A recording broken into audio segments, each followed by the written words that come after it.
नमस्कार। कार्यक्रम विशेष संवादमा स्वागत छ। म सचिता। विशेष संवादमा हामी हरेक दिन नयाँ नयाँ विषय वस्तुमा विशेष संवाद गर्दै आइरहेका छौं। आज हामी विशेष संवादमा विशेष गरी अटिजम भएका बालबालिकाको क्षेत्रमा रहेर विगत केही लामो समयदेखि काम गर्नुभएका एकजना विशेष अतिथिसँग विशेष संवाद गर्दैछौं। हामी सबैलाई थाहा छ अटिजम भनेको के हो र अटिजम भएका बालबालिका भनेर हामीले कसरी चिन्ने, कसरी बुझ्ने र यसको उपचार, यसको लक्षण यावत विषयमा रहेर आज हामी विशेष संवाद गर्दैछौं। यो विषय अलि जटिल छ र धेरैलाई पनि यो विषयको बारेमा त्यति जानकार नभएको भनेर पनि आइरहेको छ र अटिजम भएका बालबालिकाको क्षेत्रमा केही गर्नुपर्छ भनेर एउटा अठोट लिएर र काम पनि गरिरहनु भएको छ। उहाँले त्यहाँ रहेका बालबालिकालाई सिपहरू सिकाउनु भएको छ, उहाँहरूलाई धेरै कुराहरू सुधार्नु भएको छ।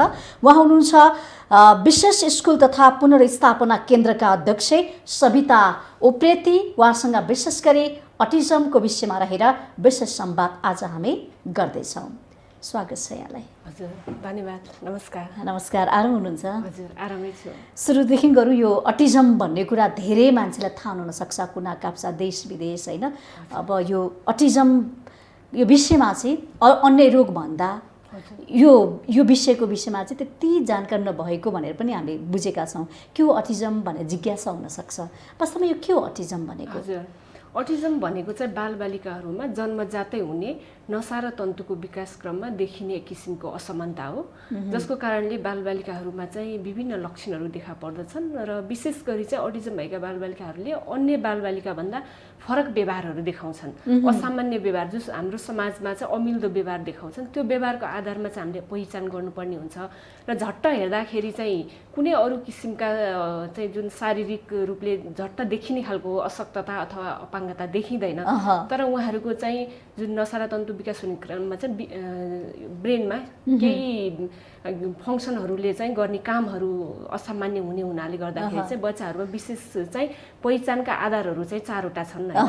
त्यसमा चाहिँ पहिलो भनेको चाहिँ बालबालिकाहरूमा सञ्चार गर्न कठिनाइ हुने, जस्तो अब हामी जसरी दोहोरो कुराकानी गर्न कठिनाइहरू हुने भयो हैन। कति बच्चाहरूको चाहिँ बोली नै हुँदैन, बोली भए पनि हामी जसरी संवाद गर्न नसक्ने, उहाँहरू एकहोरो आफ्नै सुरमा बोल्ने, तर त्यो बोलेको अर्थ के हो भनेर उहाँहरूलाई थाहा नहुने रह्यो। अर्को चाहिँ सामाजिक रूपले घुलमिल हुन नसक्ने। अब कुनै ग्रुपमा भए पनि बच्चा एकहोरो एउटै खेल खेलिराख्ने हैन। अनि खानेकुरा, लाउने लुगा, सामाजिक रूपले भन्छ अरू चिजहरूमा पनि लगावहरू, रङका कुराहरू हैन, त्यसमा चाहिँ उनीहरूको आफ्नो छुट्टै नै आफ्नो मनपर्ने चिजमा मात्र उनीहरूलाई लगाव हुने, मन नपर्नेमा चाहिँ उसले त्यसलाई वास्ता नगर्ने, समाजमा त्यति घुलमिल नहुने। र अर्को भने चाहिँ अटिजमको कुनै बच्चा एकदमै निष्क्रिय हुने, कुनै एकदमै सक्रिय भनेको एक ठाउँमा चुब्लाएर बस्नै नसक्ने, यहाँबाट दौड्याछ उहाँ गएछ, एक मिनट पनि स्थिर भएर बस्न नसक्ने। अनि अर्को चाहिँ कुनै बालबालिका एकदमै धेरै फेरि निस्केर घन्टौँसम्म एकै ठाउँमा बस्न पनि सक्छन्। र अर्को चाहिँ रेपिटेटिभ बिहेभियर भन्छौँ हामी, उहाँले चाहिँ एउटै क्रियाकलाप जे मनपर्छ दोहोऱ्याइरहने क्या। अनि त्यो चाहिँ पहिचानका आधारहरू भए, तर अटिजमका प्रत्येक बच्चाहरू फरक फरक लक्षणहरू अरू हुन्छन्। जस्तो आई कन्ट्याक्ट नहुने, हामी त हजुरलाई हेरेर मैले चाहिँ जवाब दिएछु, उहाँहरूमा त्यो हुँदैन। हामीले बोलायो भने पनि आफ्नै सुरमा चाहिँ ऊ हेरेर यसरी फर्केर नहेर्ने, अनि सिधा नबोल्ने, सिधा हेरेर नबोल्ने, अनि यस्तो हातहरू फ्ल्यापिङ हल्लाइराख्ने हैन। फ्यानहरू घुमेको, गाडीको चक्का घुमेको छ भने त्यो हेरिराख्ने हैन।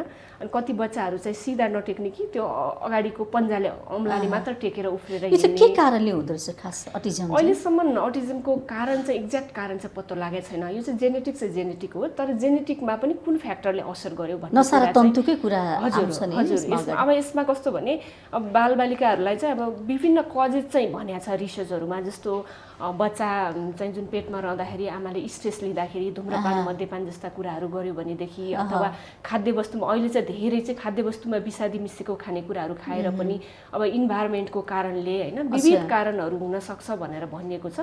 तर एक्ज्याक्ट यही कारण भनेर चाहिँ अझै पनि पत्तो लागेको छैन, विश्वमै पत्तो लागेको छैन। यो चाहिँ रिसर्चको विषय नै छ। यो अटिजम भनेको विषयमा कतिको मान्छेहरू जानकार छन्? तपाईँ संस्थामा लागेको 11 वर्ष भइसक्यो होइन? हजुर, संस्थापक अध्यक्ष पनि हुनुहुन्छ। हजुर पनि बताइदिनुहोस् न। अटिजमको विषयमा चाहिँ सुरुवातीमा त झन् यो नेपाल सरकारले पनि राम्रोसँग पहिचान गरेको थिएन हैन।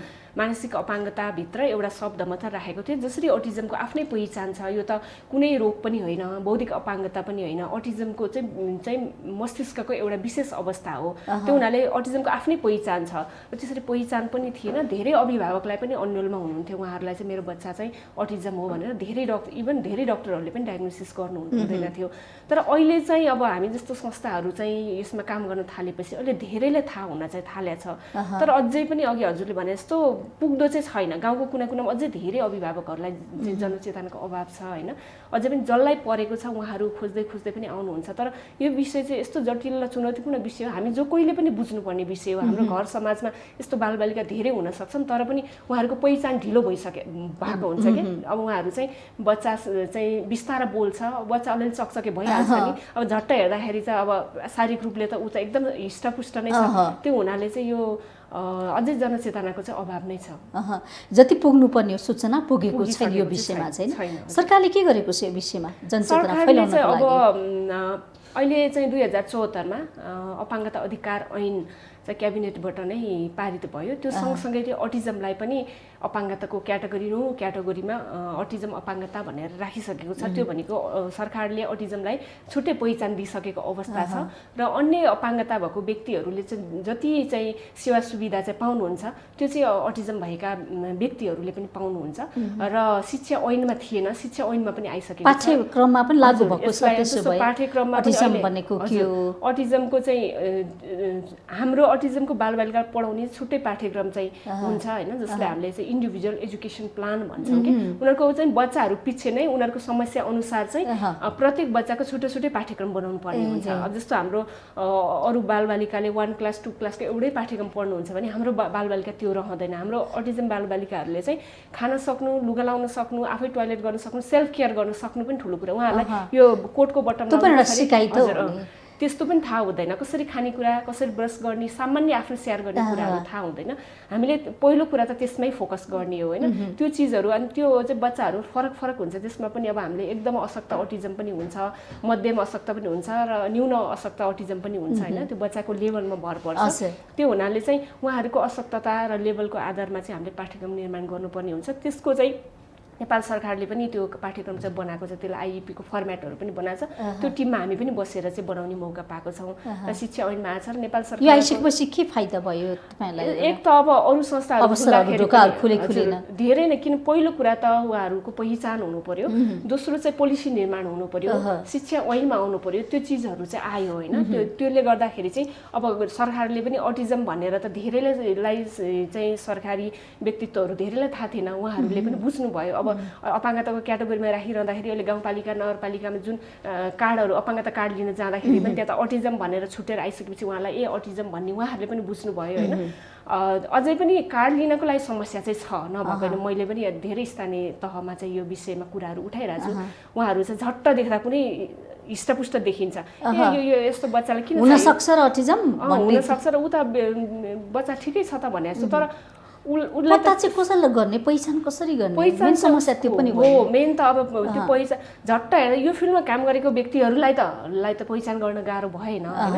तर जसले अटिजम बुझेको छैन उहाँहरूले चाहिँ झट्ट हेर्दा यो बच्चा अटिजम हो अथवा उसले कि उसमा त धेरै समस्याहरू छन् भन्ने कुरा। विशेष कुरा त हाम्रो ब्रेनकै कुरा रह्यो नि त, हामीले चलाउने नै ब्रेन हो। तर ब्रेनको फङ्सनहरू डिसअर्डर भएर उसले कसरी खाने, के राम्रो के नराम्रो, अब जस्तो गाडीले खिच्छ अथवा हामीले करेन्ट लाग्छ होइन, त्यो रिस्कका कुराहरू, आगोले पोल्छ, त्यस्ता कुराहरू, रङहरू नचिन्ने कुराहरू, आफ्नो स्याहार गर्न नसक्ने कुराहरू रहन्छन्। तर एकछिन झट्ट हेर्दा त त्यो व्यवहार त उहाँहरूले देख्नु, त्यो व्यवहार बच्चासँग एकछिन घुलमिल गरेपछि जब उसले असामान्य व्यवहार देखाएर सामान्य सानो सानो चिजहरू पनि उसलाई थाहा हुँदैन, अनि त्यसरी मात्र अनि पहिचान, यो चाहिँ गर्ने पहिचान चाहिँ डक्टरले नै हो, डायग्नोसिस गर्ने चाहिँ होइन।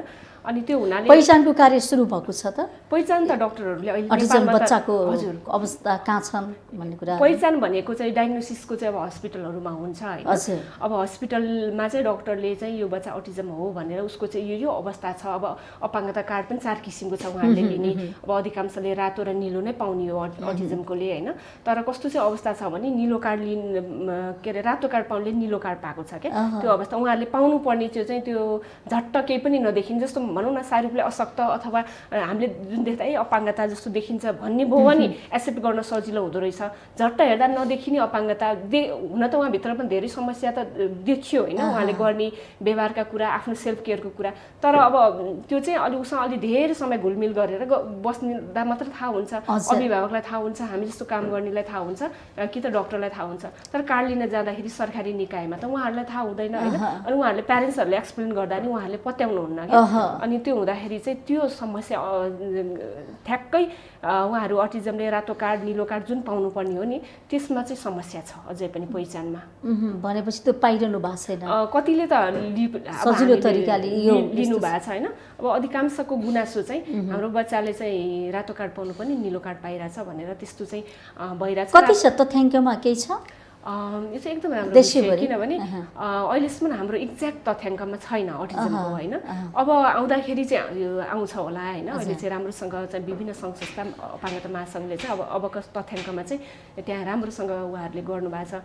अटिजमको चाहिँ एक्ज्याक्ट छैन, तर WHO ले चाहिँ विश्वमा 1% भनेको छ अटिजम। त्यसको आधारमा आकलन गरेर नेपालमा मात्रै होइन, विश्वमा नै 1% भनेर भनेको छ। त्यसको आधारमा आकलन गरेर भन्नुपर्दा हामीहरूले चाहिँ 3 लाख जति चाहिँ नेपालमा छन् भनेर हामीले भनिरहेका छौँ। त्यसमा पनि अधिकांश 40,000 बढ्दो छ कि घट्दो छ? यो त बढ्दो क्रममा एकदमै। मैले 2 जना बच्चाबाट सुरु गरेँ, अहिले दिनमै 15-20 जना आउनुहुन्छ होइन।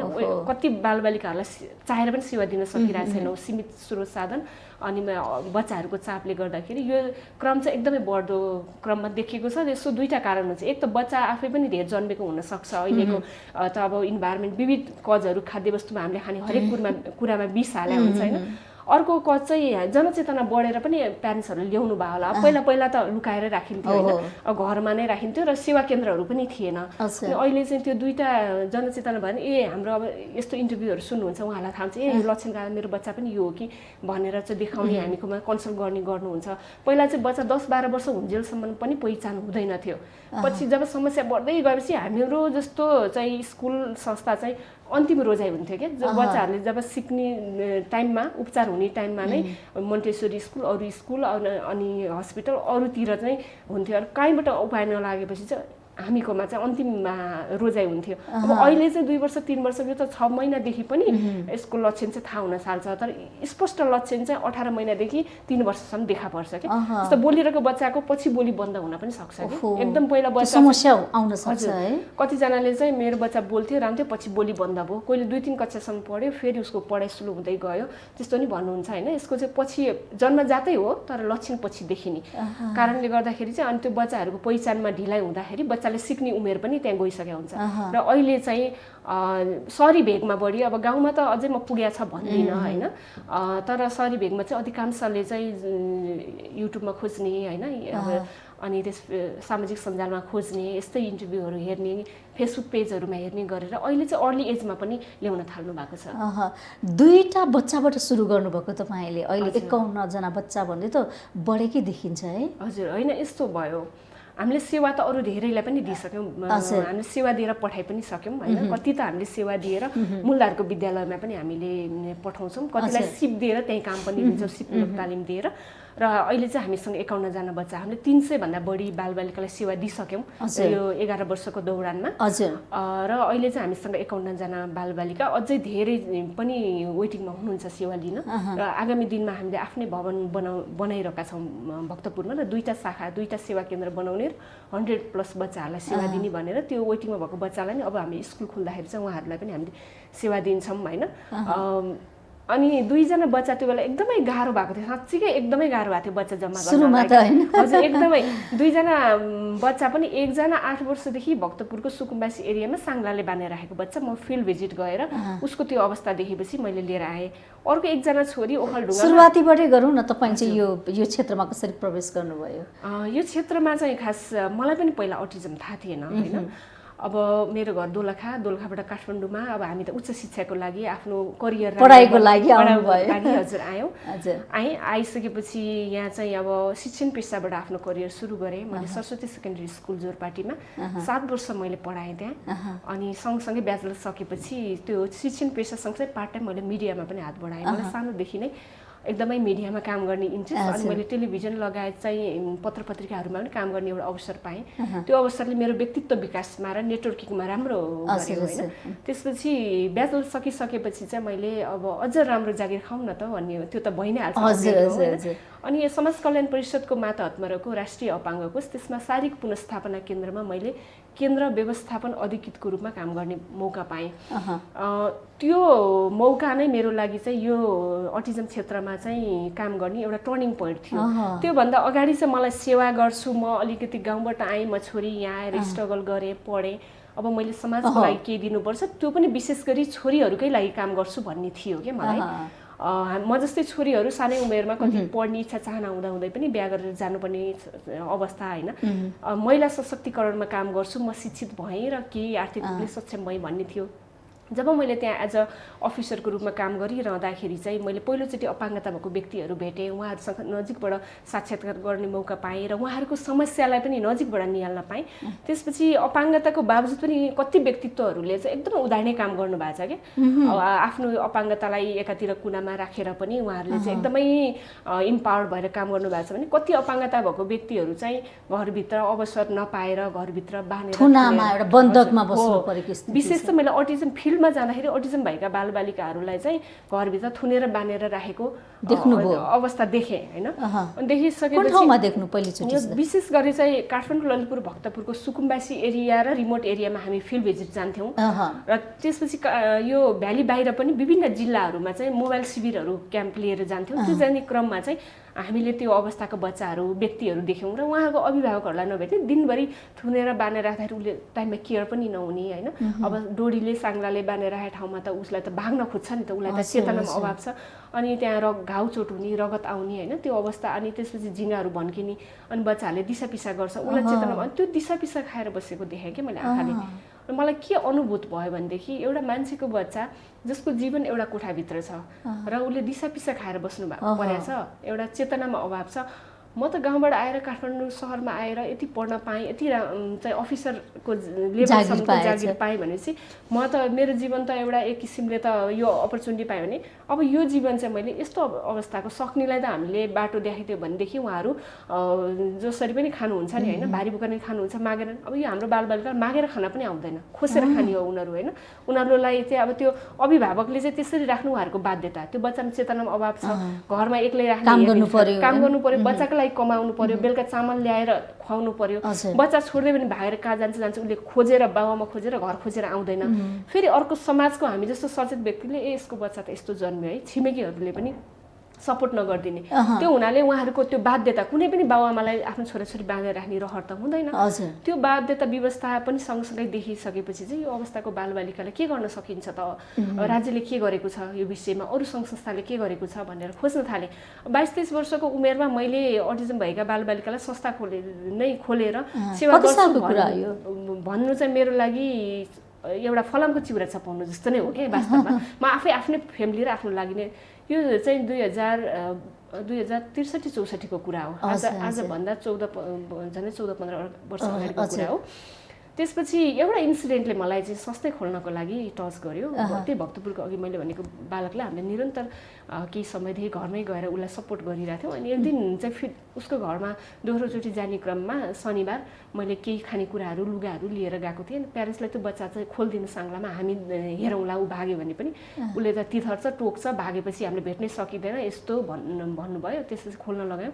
प्लस त्यो बेला काठमाडौँको ललितपुर भक्तपुरकोमा चाहिँ फोहोरका थुप्रा ठाउँमा हुन्थ्यो क्या, अहिलेसम्म चाहिँ व्यवस्थापन थिएन। विशेष गरी सुकुम्बासी एरियामा फोहोर थुप्रो एकदम हुन्थ्यो। फोहोरको थुप्रामा दौडेर गएर चाहिँ अरूले फालेको वेस्ट पेपर एकदम ह्याप्पीसँग पढेको चाहिँ ऊ दौडेर गएर त्यही एउटा पेपर टिपेर एकदम ह्याप्पीसँग चाहिँ यसरी निहालेको मैले दृश्य पाएँ। त्यो दृश्यले मलाई आँसु नै आयो। शिक्षा स्वास्थ्य पाउनु हरेक बालबालिकाको चाहिँ एउटा मौलिक अधिकारमा अहिले संविधानमा नै सूचित गरिसकेका छ। त्यो बेलामा नैसर्गिक अधिकार भनिन्थ्यो। तर एउटा बालक पढ्नको लागि चाहिँ उसले फोहोरको थुप्रोमा गएर चाहिँ त्यसरी किताब निहाल्नु परेछ, कोठाभित्र चाहिँ एउटा जीवन व्यतीत गर्नु परेछ भनेपछि सक्नेलाई त जसले पनि सपोर्ट गर्छ, नसक्ने यस्तो बालबालिकाहरूलाई अशक्तलाई हैन कोही नभएको साथमालाई यस्तो बालबालिकाहरूलाई चाहिँ केही गरौँ न त। भनेर चाहिँ मैले राज्यले पनि खासै यो बालबालिकालाई केही गरेको पाइनँ र यस सम्बन्धमा धेरै सङ्घ संस्थाहरूले पनि मैले काम गरेको त्यति नपाइसकेपछि मैले देशै समाजले त चेन्ज गर्न सक्दिनँ। एटलिस्ट यस अवस्थाको बालबालिका 8-10 जनालाई भए पनि मैले चाहिँ सफासँग दिनभरि स्कुलमा एउटा केयर हुने र उसले चाहिँ इच्छाअनुसार पढ्न पाउने इन्भाइरोमेन्ट क्रिएट गर्छु भनेर त्यो दृश्यले नै म एउटा भावना त्यो दृश्य र भावनाले चाहिँ मैले जबमा रिजाइन गरेर अनि यो संस्थाको परिकल्पना गरेर 2067 सालबाट मैले 2 जना बच्चाबाट चाहिँ सेवा गरेर निरन्तर रूपमा तपाईं एक्लैले गर्नु? हजुर, सुरुवातीमा त कसरी सुरुवात भयो भने मैले केही समय चाहिँ यो बालबालिकाहरूलाई कसरी शिक्षा दिने, कस्तो बिहेभियर हुन्छ, थेरापीहरू कसरी दिने, उपचार के छ भन्ने विषयमा आफूले सेल्फ स्टडी गरेँ। त्यसपछि इन्डिया गएर 6 महिना मैले यो विषयमा त्यहाँको स्कुलहरू भिजिट गरेँ, केही तालिमहरू लिएँ। अनि फर्केर आएर चाहिँ स्कुलको परिकल्पना गरिरहँदाखेरि चाहिँ बुवा मम्मीले बिहाको तयारी गरिराख्नु भएको रहेछ। तपाईको बिहे? हजुर, त्यो पक्कै पनि नेपाली समाजमा अब गाउँबाट 67 सालको कुरा, दोलखामा तपाईको बिहेको कुरा चलिरहेको थियो। अनि त्यसपछि उहाँहरूले बिहाको तयारी पनि गरिराख्नु भएको रहेछ। छोरी अब मास्टर डिग्री पढ्ने भए, जागिर राम्रो खाएको छ, राम्रो केटा आइसकेपछि त्यही नै हो हाम्रो त हैन नेपाली संस्कार। अनि मैले उहाँहरूलाई मेरो त अर्कै ड्रिम बनिसकेको थियो हैन। मैले चाहिँ अब अर्कै सपना, मैले चाहिँ यति शिक्षित भएँ, मेरो बाँकी जीवन समाजको यस अवस्थाको बालबालिकाको सेवामा नै समर्पित गर्छु नै भनेर म लागिसकेको थिएँ। र केही चाहिँ मैले प्लानिङ गरेर चाहिँ तालिमहरू लिएर फर्किसकेपछि उहाँहरूले बिहाको लागि फोर्स गर्नुभयो। मैले हैन बिहा त 22-23 वर्षमा अब बिस्तारै गरौँला, त्यो नेचुरल कुरा हो। तर मेरो चाहिँ इच्छा चाहिँ यो अवस्थाको बालबालिकालाई सेवा गर्ने एउटा संस्था स्थापना गर्नु चाहिँ छ भनेपछि उहाँहरूले सुरुमा त मान्नु भएन। बिस्तारै मेरो मम्मीले नै हैन ठिक छ, उसको इच्छा नै यसैमा छ भनेदेखि हामी सपोर्ट गरौँ भनेर उहाँहरूले भनिसकेपछि यो संस्थाको परिकल्पना गरेँ। तर 1 रुपैयाँ पैसा थिएन है।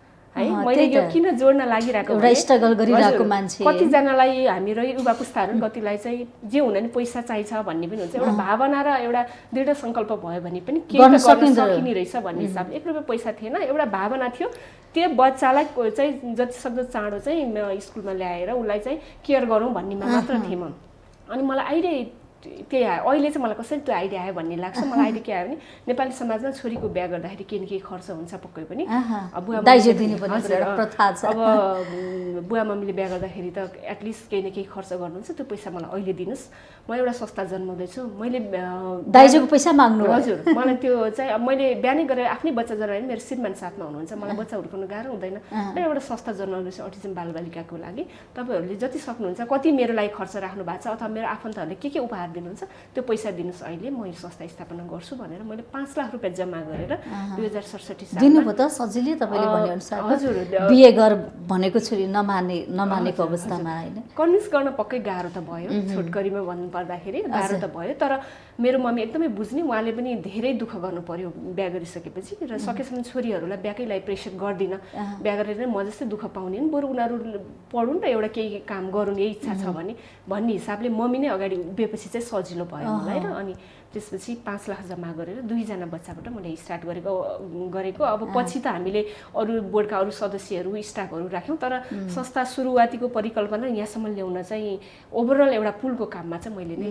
अहिले चाहिँ बिहेको फोर्स छ कि छैन? त्यो बेलामा आजभन्दा 10 वर्ष अगाडि बुवा मम्मीले एउटा चाहना थियो, इच्छा छोरीको बिहे गरौँ भन्ने, अहिले चाहिँ छैन। आज बिहेको कुरा चाहिँ घरमा चल्छ कि चल्दैन? चल्न त चल्छ। यस्ता नैतिक दबाब जस्तो चाहिँ हुँदो रहेछ। मेरो दादा बहिनी भाइ हुँदाखेरि बहिनीले पनि दिदीको बिहा गरेपछि गर्ने, छोरी मान्छेको उमेर पुगेपछि हैन अलिकति त्यो चाहिँ हुँदो रहेछ। तर बुवा मम्मीले तिम्रो इच्छा चाहना पनि पुरा भइहाल्यो, तिम्रो चाहना पनि हामीले पुरा गर्न दिइहाल्यौ, अब हाम्रो चाहना पनि पुरा गर्दै भन्ने त हुन्छ होला। अब अहिले चाहिँ काम बुझेर पनि हो कि के हो हैन। अब उहाँहरूलाई पनि इन्भल्भमेन्ट गराउँछु, कस्तो काम छ मेरो भन्ने सबै सेयरिङ पनि गर्छु। अब संस्थामा नि भाइ बहिनीहरू हाम्रो परिवारहरू जति उहाँहरूले भ्याएसम्म भलन्टियर पनि गर्नुहुन्छ। गाउँबाट पनि बच्चाहरूको लागि तरकारी चामलहरू पनि पठाइदिनुहुन्छ हैन। बुझ्नु भएको छ बच्चाहरूलाई मैले जति माया गर्छु त्यति नै गर्नुहुन्छ मेरो बुवा मम्मीले पनि। उहाँले यो यसैमा खुसी हुन्छ भने जसरी नै खुसी बाबुआमाले चाहिँ छोराछोरी खुसी नै रहोस् भन्ने नै हेर्ने हो।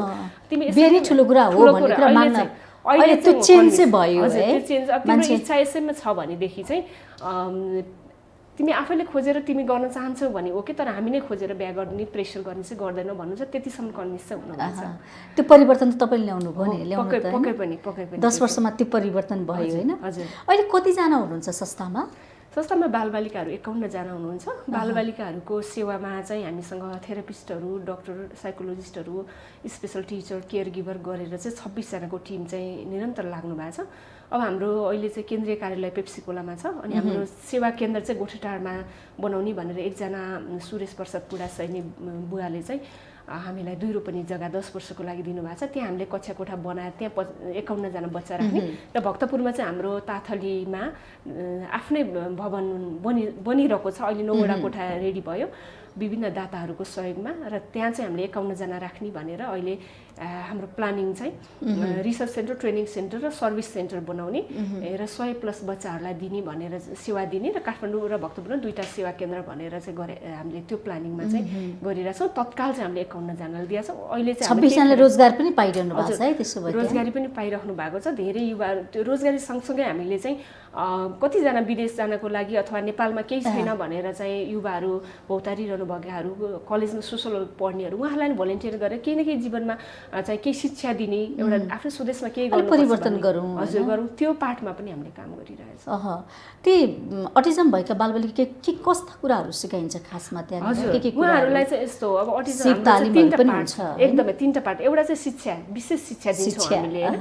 उहाँहरूको विशेष स्कुलको नामै छ विशेष स्कुल तथा पुनर्स्थापना केन्द्र भनेको छ। हजुर, विशेष शिक्षा भनेको चाहिँ उहाँहरूको अब जस्तो अरू बालबालिकाहरूले जुन मूलधारको विद्यालयमा पढ्ने जस्तो शिक्षा होइन हाम्रो बालबालिकाको चाहिँ। उहाँहरूको विशेष भनेको उहाँहरूमा के कमी छ, जस्तो उहाँहरू सानोदेखि अघि भने घुलमिल हुन नसक्ने, बोल्न नसक्ने, आफ्नो स्याहार खान नसक्ने, आफ्नो स्याहार त्यो कुराहरू सिकाउने। त्यो सँगसँगै थेरापीहरू, हाम्रो थेरापीहरू उपचार छैन है। हो, उपचार यसको छैन, औषधि उपचार विश्वमै छैन, अझै पत्ता लागेको छैन। यसको उपचार नै थेरापीहरू हुन् हैन। विभिन्न किसिमका स्पिच थेरापी, जस्तो कम्युनिकेसनको वेहरू, बच्चा बोल्न सक्दैन भने उसलाई कसरी कम्युनिकेसन गराउने। अब जस्तो स्पिच थेरापी गराउँदैमा बच्चा बोल्छ भन्ने त होइन, कतिलाई त्यो पनि हुन्छ कि अभिभावकले स्पिच थेरापी गरेको 1 महिना भयो मेरो बच्चा बोलेन भन्ने पनि भइरहेको छ हैन। त्यस्तो होइन। स्पिच थेरापीले चाहिँ बच्चा बोल्छ भने त अब उसलाई राम्रै भइहाल्यो, त्यसले हेल्प गरिगयो। नबोल्ने बच्चालाई पनि चाहिँ सञ्चार गर्न कसरी सिकाउने, उसलाई भोक लागेछ भने मलाई भोक लागेछ भनेर उसले पिक्चरबाट सिकाउने हो कि अथवा हात समातेर कुन वेबाट उसले कम्युनिकेसन गर्छ त्यो। अनि अर्को अकुपेसनल थेरापी, आफ्नो सेल्फ केयर, कसरी खाने, कसरी लुगा लाउने, कसरी चाहिँ अब दाँत माझ्ने हैन, दैनिक क्रियाकलाप चाहिँ आफै गर्न सिकाउनेहरू भयो। अनि अर्को चाहिँ अघि मैले असामान्य व्यवहार हुन्छ भने त्यसलाई, त्यो असामान्य व्यवहारलाई चाहिँ सुधार गर्नको लागि चाहिँ हामीले बिहेभियर इन्टरभेन्सन थेरापीहरू गराउने, जस्तो म्युजिक थेरापी, आर्ट थेरापी, विभिन्न किसिमका छन् थेरापी। यसमा फिजियोथेरापी, त्यसको चाहिँ कम्बाइन रूपबाट चाहिँ उसको जीवनमा सकारात्मक परिवर्तन हुन्छ। अनि त्यो चाहिँ हाम्रो क्लासहरू लेभल वाइज हुन्छ, बच्चाहरूको लेभल अनुसार उहाँहरूको न्यून अटिजम छ कि मध्यम छ कि अति असक्त छ, त्यो अनुसारको चाहिँ ABCD भनेर क्याटेगोरी छुट्याएर चाहिँ हामीले शिक्षा दिन्छौँ। र कति बालबालिकाहरू चाहिँ मूलधारको विद्यालयमा जान सक्ने बनाएर हामीले मूलधारको विद्यालयमा पठाउँछौँ। र अहिलेसम्म हामीले 40 जना बालबालिका पठाइसकेका छौँ। 2 जना बालबालिका उपलब्धि गर्नु धेरै। मूलधारको विद्यालयमा जानु त धेरै ठुलो उपलब्धि, धेरै पछाडिको कुरा हो। पहिलो त उहाँले आफ्नो स्याहार गर्नु, आफ्नो बाबुआमा चिन्नु, परिवारका सदस्य चिन्नु। उसले चाहिँ अब मैले चाहिँ बोलाउँदाखेरि यसरी चाहिँ मलाई फर्केर आँखामा हेर्नु। अब कति बच्चाहरू त अब भाइलेन्ट बिहेभियर पनि हुन्छ, टाउको ठोक्ने, सामान बिगार्ने, त्यस्तो खालको। कतिजना चाहिँ मिडियाको साथीहरू चाहिँ आउँदाखेरि क्यामेरा फुटाइदिनु भएको छ, कतिजना टोक्ने थर्नु भएको छ, नयाँ मान्छेसँग झट्ट घुलमिल आक्रमण गर्ने त्यस्तो टाइपकोहरू हुन्छ हैन। त्यो बिहेभियर कन्ट्रोल हुनु नै ठुलो कुरा हो। अनि त्यसपछि मूलधारको विद्यालयमा जान त सबै बालबालिका सक्नुहुन्न। त्यस्तो बालबालिकाहरूलाई चाहिँ हामीले 16 वर्ष माथि चाहिँ सिपमूलक तालिमहरू दिएर त्यही रोजगारी पनि दिएका छौँ। दिने कति उमेर समूहका छन् बालबालिका तपाईहरुका? हामीसँग हामीले एडमिसन लिने चाहिँ 4 वर्षदेखि 12 वर्षसम्म हो। यो चाहिँ हामीले अटिजम बालबालिकाले जति सानो उमेरमा पहिचान भएर उहाँहरूले चाहिँ थेरापी 4 देखि 12 वर्षको हामीले एडमिसन लिने, तर 12 देखि 16 सम्म पनि राखेर 16 पछि भोकेसनल ट्रेनिङ दिएर एकैचोटि एडल्ट आउनु भने खासै इम्प्रुभमेन्ट हुँदैन। उहाँहरूको चाहिँ सिक्ने उमेर गइसकेको हुन्छ। त्यो हुनाले जति सक्दो अझ 6 वर्ष मुनि नै हामीले उहाँहरूको बिहेभियरहरूलाई चाहिँ हस्तक्षेप गर्न सक्यो, प्रब्लमहरूलाई अर्ली इन्टरभेन्सन भन्छौँ कि उनीहरूको चाहिँ प्रारम्भिक हस्तक्षेप सानो उमेरमा नै त्यो जुन समस्या निस्किँदैखेरि थेरापीहरू र ट्रेनिङहरूबाट चाहिँ इन्टरभेन्ट गरेर स्पेसल एजुकेसन दियो भने चाहिँ उहाँहरूलाई धेरै हदसम्म मूलधारको विद्यालयमा पठाउन सकिन्छ। तर ठुलो एजमा खासै सकिँदैन। तर हामीले 12 वर्षमा ल्याएको बच्चालाई त 16 वर्षसम्म त केही न केही त सिकाइसकेका हुन्छौँ नि। त्यो अवस्थामा चाहिँ अनि उसलाई केही न केही सिपमूलक तालिम, तर अब हामी जस्तो त गर्न सक्नुहुन्न, तर इन्गेज गराउने, जस्तो हामीले चुरा बनाउने तालिम दिएका छौँ भने उसले चाहिँ माला मात्र बनाए पनि ठिक छ, प्याकिङ मात्र गरे पनि ठिक छ, तर पुरै कम्प्लिट चुरा बनाउनुहोस् भने हामी त्यो एक्सपेक्टेसन राख्दैनौँ होइन। उहाँले चाहिँ एउटा कुरामा ट्यालेन्ट हुन्छ कि सिप सिकाइरहनु भएको छ। त्यसो भए सिकाइरहेको छौँ कस्तो सिप सिकाउनु अहिले चाहिँ हामीले क्रिस्टलको गहनाहरू, मालाहरू बनाउने होइन, अनि चुराहरू बनाउनेहरू भयो, अनि ढाकाको सामानहरू बनाउने। अब सिलाउन चाहिँ उहाँहरूलाई अलिक कठिन हुन्छ होइन, रिस्क पनि हुन्छ, प्याकिङमा कटिङमा हेल्प गर्ने, अनि त्यसपछि फेब्रिक पेन्टिङहरू गराउने, त्यस्तो कामहरूमा अहिले 8-10 जना बालबालिका भन्दा किशोर किशोरीहरू गरिराख्नु भएको छ। सिपको पनि वृद्धि भएको छ है, क्षमताको पनि वृद्धि भएको छ। 2 जना त त्यही काम हो नि, एकजना छोडेर त टिचिङ एसिस्टेन्टको रूपमा बच्चाहरूलाई केयर पनि गर्ने र चुराहरू पनि इन्डिपेन्डेन्टली उहाँले बनाउने, तिनै अरू उसका भाइ बहिनीहरू भनौँ न लाई पनि उसले सिकाउने पनि भइसकेको छ। यी सुधार भएको छ, धेरै राम्रो सुधार भएको छ। कतिको सिक्न सक्दा रहेछन्? यस्तो हुन्छ, उहाँलाई इन्ट्रेस्ट लागेको चिजमा चाहिँ हामीभन्दा पनि चाँडो सिक्ने। एकदमै अप्ठ्यारो भएन सिकाउनको लागि? गाह्रो भएन? सुरुवातीमा त गाह्रो भयो। अब उसलाई इन्ट्रेस्ट लागेको छैन भने त गर्दै गर्दैन। मेन त ध्यान एकदमै उहाँहरूलाई कन्सन्ट्रेसन गराउनु, एक ठाउँमा चाहिँ स्थिर गराएर काम गराउनु नै ठुलो कुरा हो होइन। अनि उहाँहरूलाई इन्ट्रेस्ट लागेर गर्न थालेपछि फेरि हामीभन्दा चाँडो पनि गर्नुहुन्छ होइन। सुरुवातीमा जस्तो हाम्रो टिचरहरूले 15 दिनमा लिनुभएको थियो त्यो तालिम, उहाँहरूलाई त 6 महिना 7 महिना पनि लाग्यो। अनि अब कोहीलाई चाहिँ गर्दा पनि उहाँहरूलाई इरिटेसन भएर अब त्योहरू फालिदिने, क्रिस्टलहरू फालिदिने, यस्तो गर्ने, त्योहरू त भयो। बिस्तारै सेड्युल, मेन चाहिँ उहाँहरू सेड्युल फलो गर्नुहुन्छ कि उहाँहरूको यति बजे थेरापीमा जाने, यति बजे खाना खाने, यति बजे चाहिँ रुटिनमा कम्प्युटर जाने। भोकेसनल टाइम चाहिँ 1 देखि 2 PM भनेपछि त्यो त्यतिमा चाहिँ हामीलाई 1 महिना 1.5 महिना त अलिकति बानी पर्न टाइम लाग्छ। त्यसपछि इजिली उहाँको यो टाइममा चाहिँ मैले त्यहाँ गएर चाहिँ चुरा बनाउने हो भन्ने कुरा चाहिँ उहाँहरूको माइन्डमा सेट भएपछि चाहिँ अनि मान्नुहुन्छ। अहिले समस्या छैन त्यसो सिकाइसकेपछि?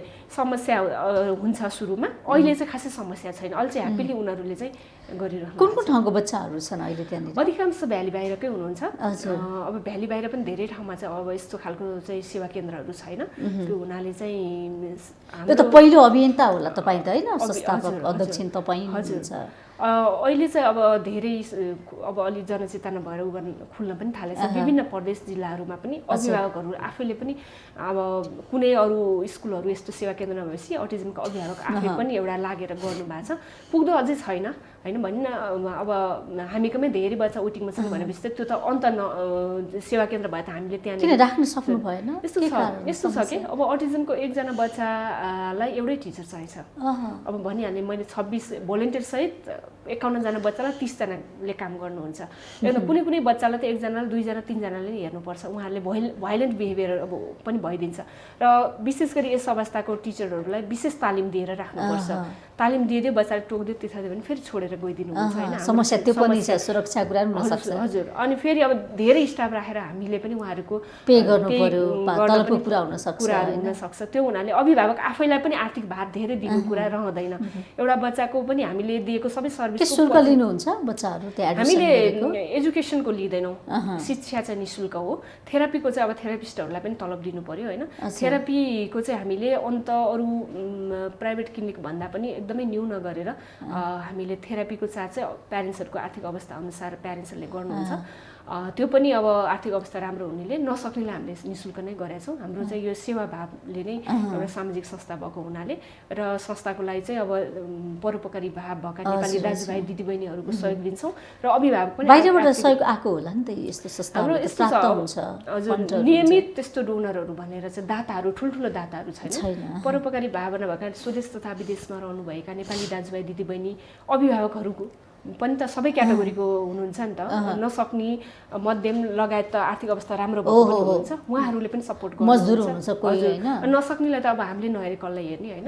अनि सक्ने पेरेन्ट्सले पनि ह्याप्पिली यहाँ बच्चा राखिदिँदाखेरि हामीलाई कति सजिलो भएको छ। मेन त उहाँहरूको कति स्ट्रेस हुन्छ नि त्यो बच्चालाई हैन। एकजना त आमा त एकजना त जति शिक्षित भए पनि अथवा जब गरेर नि छोडेर त्यही बच्चाको लागि 24 घण्टा हेर्नुपर्छ।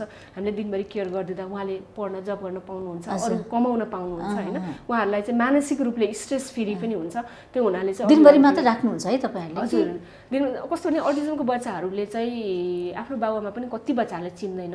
अब दिसा पिसा ढुङ्गा माटो जस्ता चिज खानु हुँदैन, नराम्रो चिजहरू गर्नु हुँदैन भन्ने कुरा चेतनामा अभाव हुन्छ। त्यो हुनाले त्यही परिवारबाट ल्याएर हामीले होस्टेल राखेर हामीले त तल स्कुलमा दिनभरि केयर गर्ने, राति सुताउने, दाल भात खानदिने मात्र त केही उपलब्धि भएन। हाम्रो उद्देश्य भनेको चाहिँ समाजमा पुनर्स्थापना गर्ने उहाँलाई, त्यही समाजबाट उठाएर ल्याएर भोलि 2 महिना त्यही समाजमा उलाई फिर्ता गर्ने एउटा योग्य व्यक्ति बनाउने हो नि त। त्यही हो, त्यहाँबाट चाहिँ दिनभरि हामीले चाहिँ उलाई चाहिने आवश्यक केयर गर्ने, थेरापीहरू दिने, पढाउने, सिपमूलक तालिम दिने र बेलुका चाहिँ परिवारमा घरबाट स्कुलसम्म आउँदा उसले दिनभरिमा चाहिँ गाडीहरू, अरू मान्छेहरू देख्छ, चिन्छ, सोसलाइजेसन हुन्छ हैन।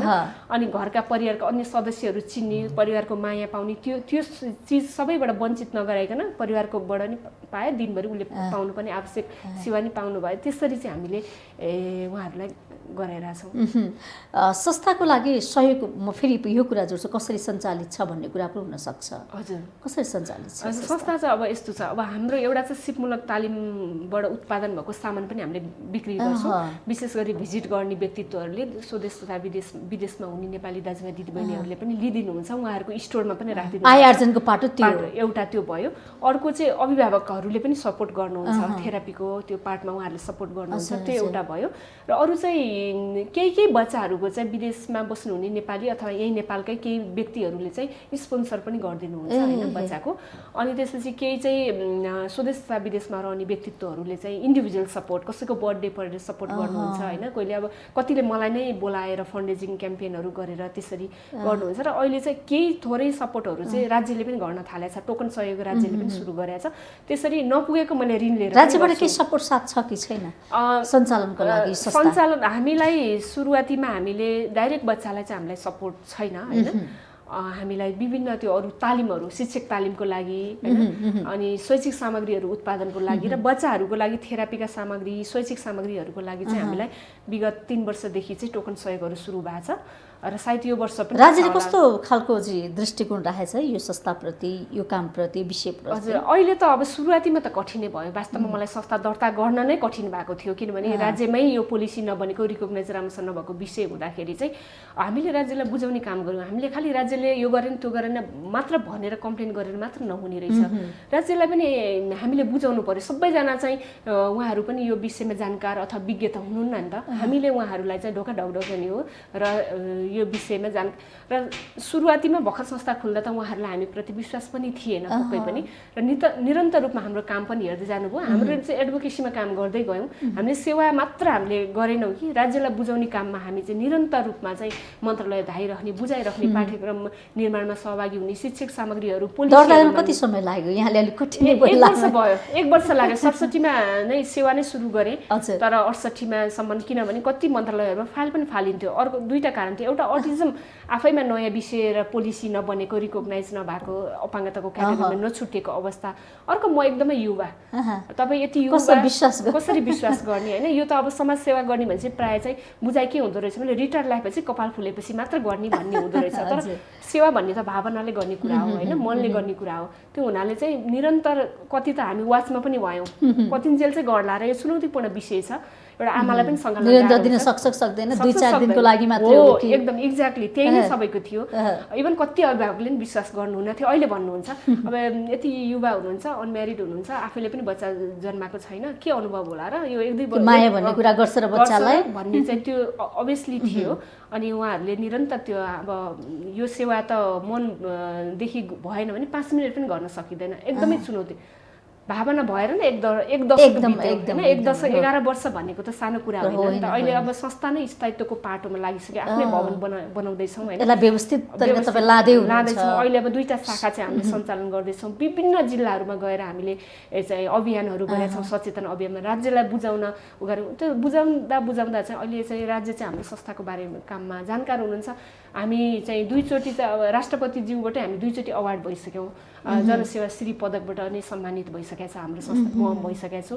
राष्ट्रिय युवा प्रतिभा पुरस्कारबाट चाहिँ नगद 1 लाख सहित चाहिँ यो युवा मन्त्रालयबाट पनि सम्मानित। राज्यले नै अहिले चाहिँ मैले आफूलाई कहिले पनि म समाजसेवी हुँ भनेर मैले फिलिङ पनि गरिनँ र समाज त्यो गरेँ। तर म सामाजिक अभियन्ता हुँ है चाहिँ भन्थेँ। म एउटा अभियान ल्याएको मैले, अटिजम बालबालिकाहरू चाहिँ शिक्षा स्वास्थ्यबाट वञ्चित हुनु हुँदैन है, भनेर त्यो उहाँहरूको लागि उहाँहरूको हक अधिकारको लागि के गरौँ भनेर आवाज पनि उठाउने, सचेतना नि बढाउने र सेवा पनि दिने कार्यमा निरन्तर लागिरहँदाखेरि चाहिँ हामीलाई चाहिँ 2076 जनसेवा श्री पदकबाट चाहिँ राष्ट्रपतिज्यूले नै समाज सेवामा भनेर एउटा उहाँहरूले नै ट्याग लगाइदिए, तिमी समाजसेवी हौ है, समाजसेवी सविता उप्रेती भनेर नै उहाँहरूले चाहिँ एउटा राज्यले दिएको ठुलो सम्मान, एउटा ऊर्जा प्राप्त प्रोत्साहन भयो नि।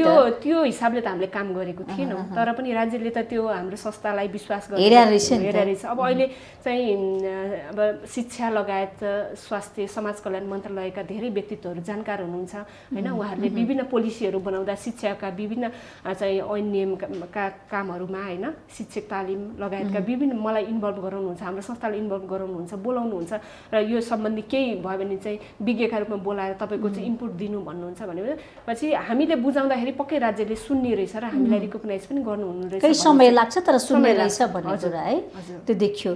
अनि कतिपयले पनि त तपाईँलाई कसरी सम्पर्क गर्ने, त्यस्ता बालबालिकाका अभिभावकले त यो हेरिरहनु भएको हुनसक्छ हामीलाई टेलिभिजन होइन, मेरो पनि बच्चा यस्तो छ, यस्तो खालको समस्याहरू, यस्तो खालको लक्षण देखिया छन्, कसरी सम्पर्क गर्ने भन्ने हुन्छ नि त। हजुर, एकदमै धेरैजनाले इन्टरभ्यू दिइसकेपछि त्यो टेलिभिजनमा पनि फोन गर्नुहुँदो रहेछ क्या पक्कै पनि। अनि कतिले चाहिँ अब के अरे मलाई चाहिँ अब भेट्न गाह्रो पनि हुन्छ कि जस्तो हुँदो रहेछ होइन, त्यो एकदम होइन। हाम्रो चाहिँ संसार त अब यो हेरिरहनु भएको छ, देशभरिका नागरिकले यति बेला दर्शकहरूले हामीलाई होइन। हो एकदम, यो चाहिँ अब अभिभावकहरू, अब अभिभावक मात्र अन्य सहयोगी हातहरूले पनि त त्यहाँ गएर सहयोग गर्न भनिदिन सक्नुहुन्छ नि आफ्नो छरछिमेकमा यस्तो बच्चा छ भनेर होइन।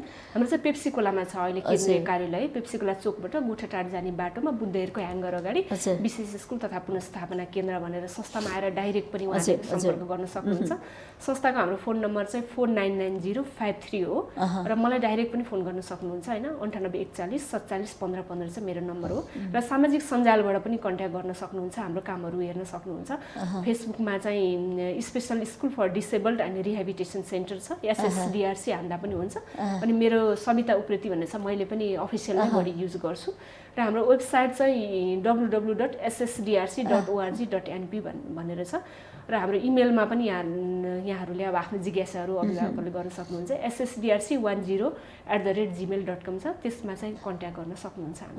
तर यहाँले अघि नै भन्नुभएको थियो यस्ता धेरै बच्चाहरू तर हामीले राख्न सकेका छैनौँ भन्नुभयो, समस्या त यहाँले भनिहाल्नु भयो होइन। अब कहिले चाहिँ अब त्यो बच्चाहरूले आश्रम पाउँछन्, संरक्षण पाउँछन्? एकदम अस्ति हिजो एकजना पेरेन्ट्स आउनुभयो, हामीले फोनबाट कुरा गर्नुभएको थियो, उहाँले पनि एउटा मिडियाबाटै चाहिँ इन्टरभ्यू हेरेर आउनु भएको रहेछ। अनि हामीले कान्ति बाल हस्पिटलमा पठायौँ उहाँलाई डायग्नोसिस गर्न। अनि त्यहाँ चाहिँ अर्को हाम्रो एकजना पेरेन्ट्स जानुभएको रहेछ, त्यहाँ त सिटै नपाउने रहेछ, धेरै बच्चा वेटिङमा हुनुहुन्छ अरे भन्नुभएको छ। त्यो हामीले यसो भनिरहँदाखेरि चाहिँ त्यहाँ सिट नपाउने रहेछ भनेर प्यारेन्ट्स फर्किरहेको अवस्था पनि छ क्या, त्यो चाहिँ म चाहन्न क्या। त्यही त, अनि अब हामीले चाहिँ ल मिडियम सिट छैन भन्ने, अनि त्यो हुँदाखेरि एटलिस्ट रियालिटी बुझ्न चाहिँ त्यही नै आउनुपर्छ होइन, किनभने इन्टरभ्यूको सर्टेन टाइममा हामीले डिटेल कुरा त गर्न भ्याइरहेको हुँदैनौँ होइन। अनि कस्तो भने वेटिङमा त हुनुहुन्छ, तर वेटिङमा अहिले त स्कुलहरू बन्द नै छ होइन। कति भ्याली बाहिरको बच्चाहरू भ्याली बाहिरको जानु भएको छ, आउनु भएको छैन। कतिले हामीले अहिले अटिजमको बच्चाहरू के घरमै हो? अहिले घरमै हुनुहुन्छ बालबालिका, केही बालबालिका थेरापीमा चाहिँ आइराख्नु भएको छ। हामीले अब गाह्रो भएको बालबालिका अनलाइनबाट हाम्रो बालबालिकाले सिकाउन सकिँदैन होइन, प्रत्यक्ष भेट्नु पर्यो, ल्याउनै पर्यो संस्थामा। एकदम। अनि अभिभावक हाम्रो पुरानो बालबालिकाहरू चाहिँ केही हदसम्म सुधार भइसकेको भएर अभिभावकहरूलाई कन्ट्रोल गर्न सजिलो छ, र पुरानो अभिभावक चाहिँ तालिम पनि लिइसक्नु भएको छ, कसरी बच्चालाई ह्यान्डल गर्ने थाहा भएको छ। नयाँलाई गाह्रो छ, र अहिले यो लकडाउनको समयमा चाहिँ धेरै नयाँ बच्चाहरू र अभिभावकहरूलाई अटिजम भइसकेपछि सुरुमा चाहिँ अभिभावकलाई स्वीकार्नै गाह्रो हुने कारण र बच्चाको बिहेभियरले चाहिँ उहाँहरू एकदम अतालिरहेको अवस्था, सेवा दिन पाए, थेरापी गर्न पाए चाहिँ मेरो बच्चा त्यो 1-2 महिनामै सुधार भइहाल्थ्यो कि भन्ने त्यो अलिकति चाहनाहरू भइरहेको त्यो चाहिँ छ। नयाँ चाहिँ केही बच्चाहरूले अहिले थेरापी पनि लिइराख्नु भएको छ। र हामीले चाहिँ कस्तो भने कति अभिभावकले नाम लेखाए पनि कतिजना चाहिँ भ्याली बाहिर हुने, कतिजना बच्चाहरू हुँदाखेरि चाहिँ टाइममा हाम्रो चाहिँ भइरहेको हुन्छ कि कोटा खाली भइरहेको हुन्छ। अनि अभिभावकहरूले चाहिँ कन्ट्याक्टै गरिदिनु हुँदैन क्या। अब कन्ट्याक्ट लिस्टमा बसेपछि त जसले फलोअप बढी गर्नुहुन्छ, जो आइराख्नुहुन्छ नि उहाँले त्यो सिट पाउने भयो। अनि कतिको चाहिँ नम्बरहरू नि मिस्टेक भइरहेको हुन्छ कति, अनि त्यो हुँदाखेरि चाहिँ अब त हाम्रो हामीले बच्चा थप्दै पनि छौँ नि त, 2टा सेन्टर अहिले सञ्चालनमा आइसक्यो यो बन्दपछि खुलिसकेको छ? सञ्चालनमा आएको छैन, स्कुल चाहिँ सञ्चालनमा आएको छैन। कहिलेदेखि आउँछ? अब सरकारले जहिलेदेखि खोल भनेर उहाँहरूले भन्नुहुन्छ, किन हाम्रो बच्चा अझ रिस्क जोनमा छन् कि उनीहरूलाई हात धोऊ भने साबनले भन्यो भने साबनै खाइदिने बच्चाहरू हुनुहुन्छ। समस्या त्यहाँ पनि छ। मास्क लगाइदियो भने मास्क नै निकालेर फालिदिनुहुन्छ। उहाँहरूलाई त त्यो थाहा छैन म कोरोना हो यस्तो हो भन्ने कुरा, यसले रिस्क हुन्छ भन्ने थाहा छैन। सेनिटाइजर राखे सेनिटाइजर त खाइदिनुहुन्छ उहाँहरूले होइन। त्यो हुनाले चाहिँ अलिकति अरू स्कुलको बच्चाहरूलाई बरु बुझाउन सकिन्छ नि त। अझ अरू स्कुल खुलेर पनि केही समयपछि मात्र खोल्नुपर्ने हुन्छ क्या उहाँहरूलाई। त्यो हुनाले हामीले चाहिँ अहिले सर्टेन गाह्रो भएको बच्चाहरूलाई चाहिँ प्यारेन्ट्सहरूलाई परामर्श दिने, तालिम दिने, थेरापी चाहिँ गराउने इन्डिभिजुअली चाहिँ गरेछौँ। ग्रुपमा चाहिँ अहिले हामीले गरेछौँ र त्यसरी चाहिँ अब आउने अभिभावकहरू त्यहाँ आउनुभयो भने चाहिँ परामर्श पाउनुहुन्छ। तालिम घरमा के गर्ने भनेर तालिमहरू हामीले दिन्छौँ होइन। केही वे आउटहरू हामीले अभिभावकहरूलाई तालिम दिन्छौँ। त्यो भयो भने ल हाम्रो स्कुलमा सर्टेन समय वेटिङमा बसे पनि उहाँले घरमा चाहिँ अभिभावकले के गर्ने भन्ने कुराहरू चाहिँ सिकेर घरमा सेड्युल बनाएर त्यो बच्चालाई चाहिँ तालिम गराउन सक्नुहुन्छ। हामीसँग थेरापीका टेक्निकहरू छ, थेरापी किताब निकालेछौँ, त्यो किताब पढेर उहाँले घरमा गर्न सक्नुहुन्छ। त्यो हुनाले चाहिँ त्यहाँ आएर हामीलाई सम्पर्क गरेर त्यो छोरी भयो भने झन् प्रायोरिटीमा, छोरी एकदमै कम छ होइन। छोरी चाहिँ अब 4:1 भनेको छ, 3-4वटामा चाहिँ एउटा छोरी भनेको छ। छोरीहरू भयो भने त हामीले त पहिलो प्राथमिकता छोरीलाई दिनुहुन्छ। त्यहाँ चाहिँ हामीले सिटै नभए पनि 51 जना 52 जना हुन्छ त होइन। छोरीहरूलाई झन् भोलि त उहाँहरूलाई महिनावारी भएपछि झन् गाह्रो हुन्छ, कठिन हुन्छ। छोरीहरू प्राथमिकता हुन्छ, 6 वर्ष मुनिको बच्चाहरू प्राथमिकतामा हुन्छ, उनीहरूले सिक्ने उमेर हो नि त। अनि त्यो कुराहरू चाहिँ अभिभावकहरूले त्यहाँ आएर यथार्थ नबुझे यत्रो रहेछ मेरो बच्चाले त के पाउला र भनेर जानुहुन्छ। त्यो भएर अभिभावक आउनु, बुझ्नु, नाम राख्नु, तालिम लिनु र सिट छ भनेदेखि एडमिसन पाइहाल्नुहुन्छ भनेर म भन्छु। संख्या चाहिँ कहिले वृद्धि गरेर कहिले बढाउने त होइन, त्यो पनि एउटा रह्यो नि त कुरा त। हजुर, अब यस्तो थियो हाम्रो भाडाको घरमा थियो नि त, हामीले चाहेर पनि कक्षा कोठा बढाउनु छ। अब त हाम्रो आफ्नै भवन छ, ठाउँ स्पेस छ हामीसँग, हामीले बच्चा बढे पनि त 1-2टा कोठा बढाउन सक्ने भयौँ होइन। त्यो हुनाले अब बच्चाको सङ्ख्या हामीले बढाउन सक्ने भयौँ। अब फर्केर जानुपर्ने स्थिति छैन, तपाईँलाई सम्पर्क गर्नुभयो भने ती बच्चाहरूले अर्को समस्या चाहिँ के छ, अभिभावक आफैको चाहिँ समस्या छ कि यसमा।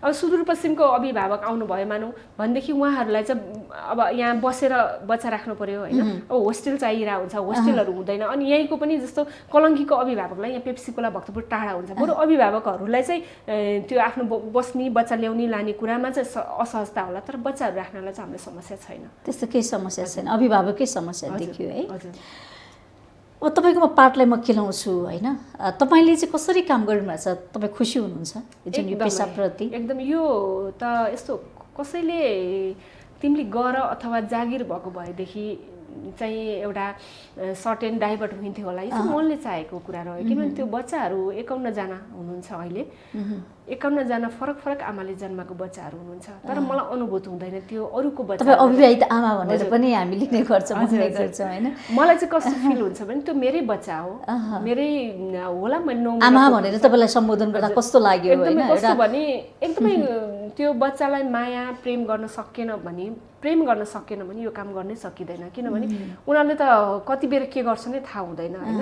अनि त्यो बच्चाको असामान्य व्यवहारमा आफू खुसी रहन सक्नु पर्यो, त्यो बच्चा खुसी रहँदा आफै खुसी हुन सक्नु पर्यो। त्यो हुनाले चाहिँ मलाई एकदमै त्यो बच्चा मेरो छोराछोरी हो र उनीहरूको चाहिँ कसरी हुन्छ उनीहरूलाई राम्रो गर्नु। तपाईँलाई चाहिँ के भनेर बोलाउँछन् त्यस संस्थाका आमा?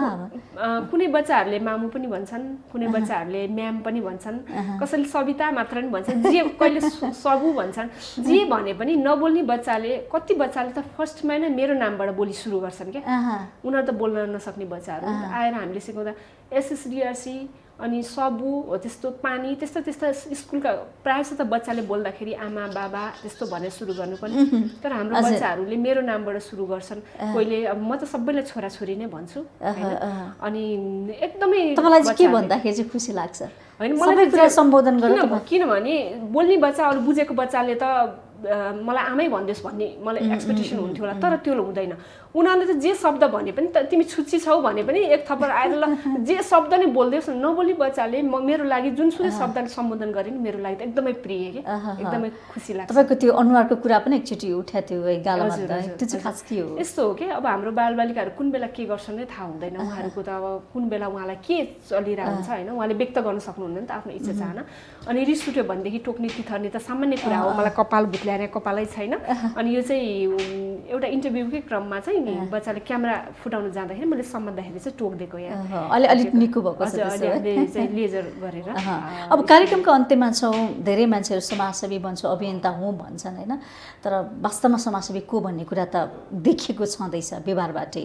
सन्देश के दिन चाहनुहुन्छ अटिजमका विषयमा चाहिँ कस्तो भने यो भोलि जो कोहीको परिवारमा पनि अटिजम बालबालिका जन्मिन सक्नुहुन्छ। अहिलेको समयमा विभिन्न कारणले गर्दा यस्तो बालबालिका धेरै जन्मिरहेको अवस्था पनि छ।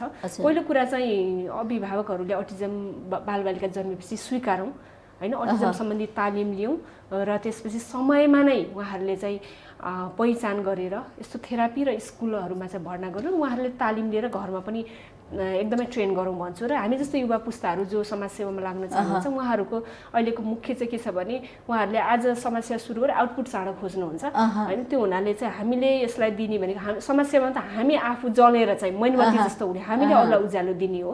त्यो हुनाले चाहिँ धैर्यता एकदमै चाहिन्छ, एकदमै धैर्य गरेर चाहिँ निरन्तर सेवामा चाहिँ हामीले कुनै पनि स्वार्थ नराखिकन कुनै आउटपुट नखोजिकन सेवा गरौँ र समाजका सम्पूर्ण व्यक्तिहरूले अटिजम भएका बालबालिकाहरूलाई स्वीकारेर यस अवस्थाका बालबालिकाहरू हाम्रो गाउँ समाजमा देख्नुहुन्छ भने हाम्रो संस्थासम्म ल्याइदिनु भनेर अनुरोध गर्न चाहन्छु र यहाँले यो अवसर दिनुभयो त्यसको लागि धन्यवाद दिन चाहन्छु। हस् हजुर, आज हामीले कार्यक्रम विशेष संवादमा सविता उप्रेतीज्यूलाई निम्त्याएका थियौँ। उहाँ विशेष स्कुल तथा पुनर्स्थापना केन्द्रका संस्थापक अध्यक्ष हुनुहुन्छ। उहाँसँग विशेष गरी अटिजमका बालबालिकाको विषयमा रहेर विशेष संवाद गरौँ। संवादबाट म पनि ओझेल पर्छु। बिजनेस फर्स्ट टेलिभिजन एचडी हेर्दै गर्नुहोला। नमस्ते।